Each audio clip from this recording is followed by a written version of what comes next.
یہ واقعہ ہے 12ویں صدی کے شام کا۔ ایک بڑا سلطان اپنی فوج کے ساتھ ایک میدان میں خیمہ زن ہے۔ اس کے خیمے کے باہر ایک کم عمر لڑکی کھڑی ہے جو خیمے میں داخل تو ہونا چاہتی ہے، لیکن خوف سے اس کا جسم لرز رہا ہے۔ آخر اس نے ہمت کر کے خیمے کا پردہ اٹھایا اور ڈرتے کانپتے ہوئے اندر داخل ہوئی۔ اس کے سامنے وقت کا سلطان بیٹھا تھا۔ سلطان نے لڑکی کو دیکھا اور پوچھا، تمہاری آمد کا مقصد کیا ہے؟ لڑکی نے ڈرتے ڈرتے کہا، میں آپ سے اعزاز مانگنے آئی ہوں۔ اعزاز اس شہر کا نام ہے جسے سلطان نے 38 دن کی لڑائی اور ہزاروں جانوں کی قربانی کے بعد فتح کیا تھا، حتیٰ کہ اس شہر کے لیے سلطان نے اپنی زندگی بھی خطرے میں ڈال دی تھی۔ پھر بھی وہ اس لڑکی کو انکار نہیں کر سکا۔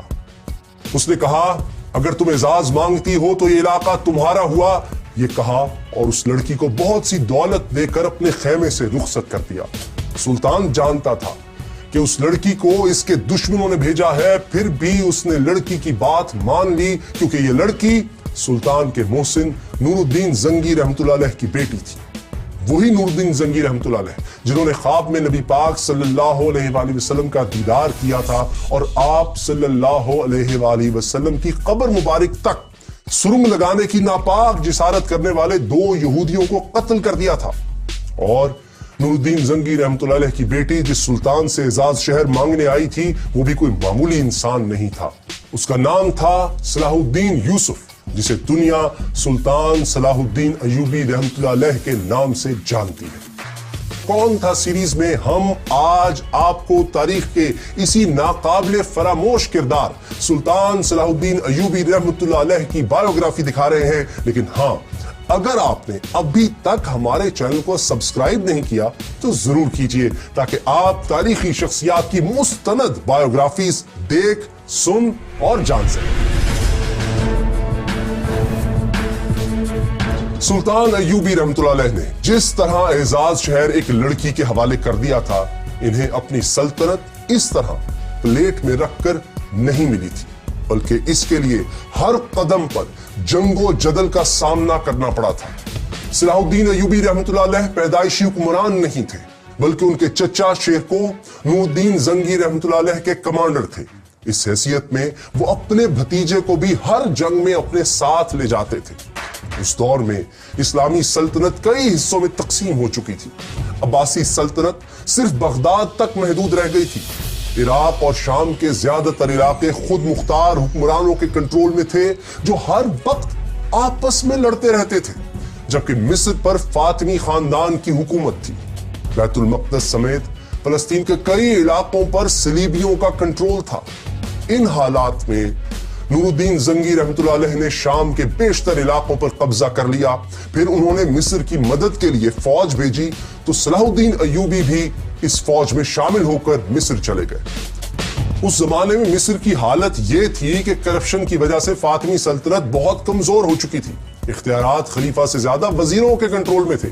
ان حالات میں صلاح الدین ایوبی رحمۃ اللہ علیہ، جو کہ اب اپنے چچا شیرکو کی وفات کے بعد فوج کے کمانڈر بن چکے تھے، انہوں نے فاطمی خلیفہ کو حکومت سے ہٹا دیا۔ وہ خود نور الدین زنگی رحمۃ اللہ علیہ کے گورنر کی حیثیت میں مصر پر حکومت کرنے لگے۔ مصریوں نے کبھی اتنا رحم دل اور سخی حکمران نہیں دیکھا تھا۔ صلاح الدین نے مصر کا گورنر بنتے ہی قاہرہ کا سارا خزانہ غریب عوام میں تقسیم کر دیا اور اپنے لیے پھوٹی کوڑی بھی نہیں رکھی۔ صلاح الدین ایوبی رحمۃ اللہ علیہ شاید مصر کے گورنر کی حیثیت سے ہی زندگی گزار دیتے، لیکن نور الدین زنگی رحمۃ اللہ علیہ کے انتقال نے ان کی زندگی میں ایک انقلاب برپا کر دیا۔ نور الدین زنگی کا بیٹا الصالح کم عمر تھا۔ سازشی درباریوں نے زنگی خاندان کی سلطنت آپس میں تقسیم کر لی۔ جب صلاح الدین ایوبی نے یہ صورتحال دیکھی تو انہوں نے مصر کو ایک الگ سلطنت میں تبدیل کر دیا اور خود اس کے سلطان بن گئے۔ پھر انہوں نے نور الدین زنگی کے سازشی امراء کو سبق سکھانے کا فیصلہ کیا اور شام پر حملہ کر دیا۔ ان کی خواہش تو تھی کہ نور الدین زنگی رحمۃ اللہ علیہ کا بیٹا ان کا ساتھ دے، لیکن ظاہر ہے وہ سازشی امراء کے ہاتھوں میں کھیل رہا تھا، اس لیے صلاح الدین ایوبی کی اس سے نہ بن سکی۔ ایوبی رحمۃ اللہ علیہ نے جلد ہی دمشق فتح کر لیا اور مصر سے لے کر شام تک ایک بڑے علاقے کے حاکم بن گئے۔ سلطان ایوبی رحم دل، سخی اور بہادر تو تھے ہی، لیکن ان کی سب سے بڑی خوبی یہ تھی کہ ان کا دل بہت بڑا تھا۔